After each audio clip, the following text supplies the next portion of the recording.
Jadi pada waktu saya tanya sama Umi, Mi, saya ditugaskan Bu Risma untuk maju menjadi wali kota. Saya 3 bersaudara, saya anak laki-laki sendiri.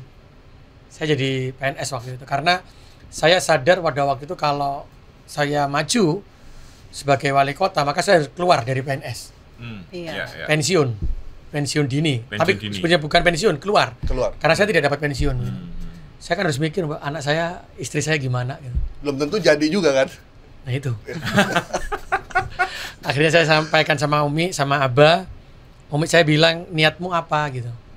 Niat saya ingin memberikan yang terbaik bagi warga Surabaya. Umi bilang, jangan. Saya diambilkan Quran oleh Abah sama Umi. Quran. Merinding saya jadi. Dikasih Quran, terus beliau bilang, tangan kamu taruh atas Quran ya gitu. Saya taruh atas Quran. Umi saya bilang, kamu mulai sekarang ikutin ucapan Umi sama Abah. Ya, Umi bilang, kalau kamu jadi wali kota, gitu. Umi bilang gitu, saya ikutin kalimat beliau. Maka yang kamu niatkan, ketika Umi dan Abah meninggal, maka terangi makamnya Umi dengan kebijakan kamu sebagai wali kota. Itu yang disampaikan Umi. Kalau kamu sampai salah melangkah, maka kamu membuat gelap makamnya Umi dan Umi akan masuk ke neraka selamanya sama Abah. Terus saya bilang sama Umi, kamu berani nggak? Gitu. Terus saya bilang, Umi ngizinkan nggak, ngeridoi nggak? Karena ridhonya Gusti Allah itu adalah ridhonya Umi. Umi ridho kalau kamu yang tadi punya niat itu. Akhirnya saya ucapkan itu. Terus Umi bilang, selesai, kamu wali kota Surabaya. Umi bilang begitu.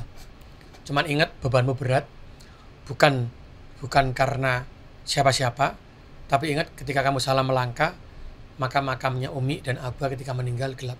Kenapa saya jadi begini? Jadi melankolis. Aduh, saya juga jadi sedih deh. Aduh. Karena Abah saya meninggal ketika saya jadi wali kota, dapat setahun ya, 2 tahun itu Abah meninggal. Hampir 2 tahun Abah meninggal. Sejak saat itu saya nggak punya rasa takut sudah. Saya nggak punya rasa takut. Jadi apa yang harus saya kerjakan, harus saya ambil kebijakan. Itu saya tidak boleh membuat gaduh kota Surabaya, tapi ada perubahan besar di kota Surabaya. Orang mau melihat, orang mau tidak melihat, orang mau mengaku atau tidak mengaku, saya tidak pernah peduli. Tapi saya harus berani mengambil sebuah kebijakan dan perubahan itu harus terjadi di Surabaya. Itu semua tekad saya.